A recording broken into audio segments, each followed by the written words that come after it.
At the time of recording this, it's been 121 days since I started my training contract, and recently actually I was taking over another Instagram page and I was asked the question during the Q&A, what's the difference between when you started your training contract and now?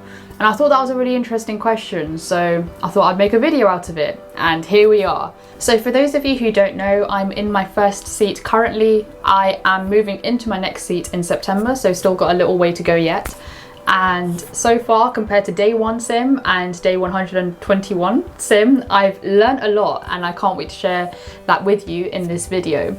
But before I start, I would just like to talk to you a little bit about mindful learning. If you've watched some of my other videos, you'll know what mindful learning are, but I want to talk a little bit more about what mindful learning can offer to you. So mindful learning has coaches that are from leading international law firms. They can offer tailored one-to-one interview masterclasses, CV reviews, cover letter reviews, essay reviews, and so much more. Certainly, if you'd like a role in the legal career, this is such a great way to form connections and gain that one-to-one support. So what's so special about Mindful Learning's one-to-one service? Their e-learning platform is specifically geared towards the next generation of aspiring professionals. So these one-to-one sessions can last up to 90 minutes, and it allows you to have that conversation with trusted legal professionals who can help improve your skill set and your mindset so you can smash these applications. In terms of these coaches in particular, so I mentioned that they're trusted. They all have at least 3 years worth of experience in the industry and have each received a minimum of 2 training contract offers. Collectively, these coaches have written successful applications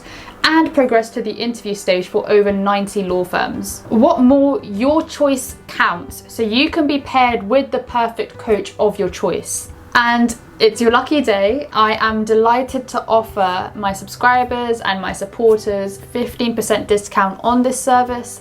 Just enter the code SIMS15 at the checkout. Now, if you're looking for a bit more from Mindful Learning, you can have a look at their study guides. Mindful Learning have produced some really detailed commercial law study guides. For example, their commercial law applications guide, as the name suggests, can help you with the applications. And by this, I mean the applications guide can help you with tailoring your answer to the firm, help you demonstrate commercial awareness, as well as provide you 28 successful answers within this guide itself. Similarly, the 120-page Commercial Law Assessment Center guide offers great guidance on how to smash those various assessment center tasks that you can get. Again, another lucky offer for you. I can offer my viewers 35% off these guides specifically using the code SIMS35 at the checkout. Right, now that we've had this little ad break, let's get into the video itself. The first thing that changed from day 1 sim to day 121 sim in her training contract is my confidence.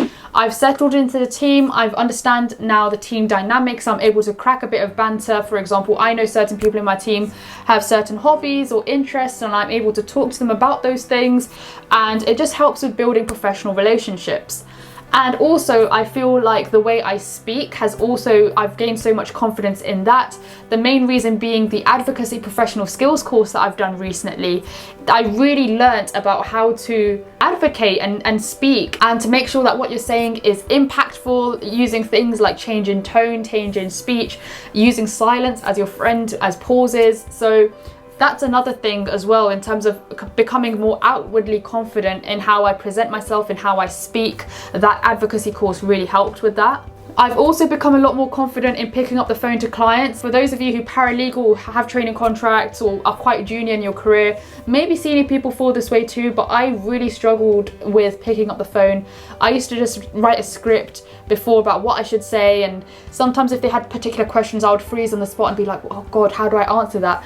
But my confidence has grown with that. I guess it's the whole thing in terms of there's quality in quantity. The more I did something, the better I became at it. I also think I've become more confident in terms of drafting correspondence. So when I'm asked now to draft a letter, to draft emails, I understand what the correct phrases are to say, what are not the correct phrases to say.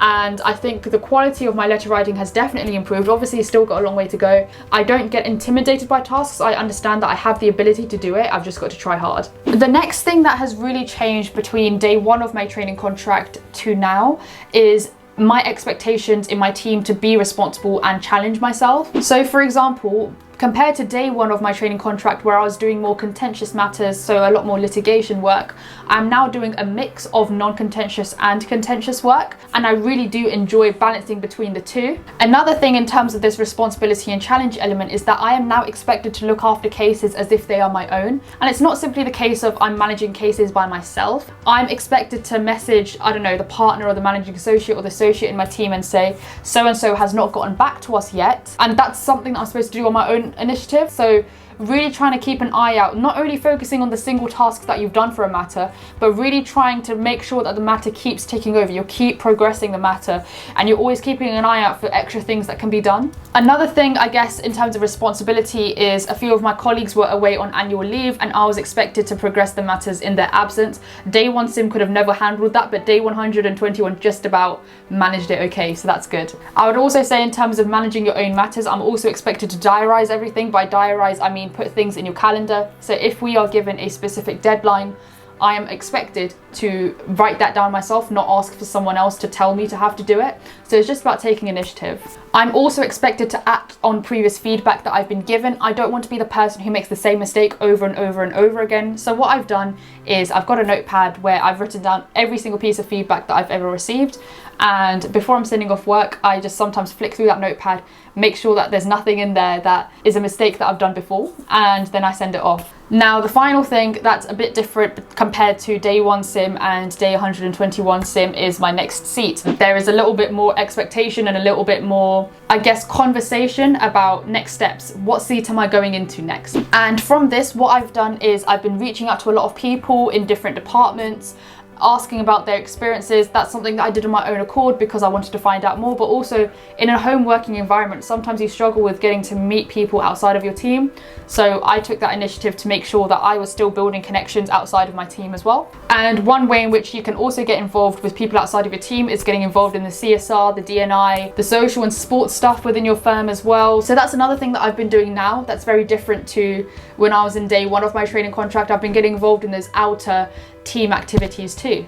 So that's 3 things that I've developed in the 121 days of my training contract so far. I'm sure this will continue to develop, and I might make another video, like I mentioned, where, I don't know, it might be day 200 or 250 of my training contract, and I'll talk about if things have changed, what I've learned, what's developed along the way.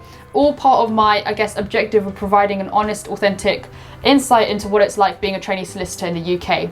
Thank you so much for watching. I hope you enjoyed this video. If you did, please do like, comment, subscribe, and yeah, see you all in the next one.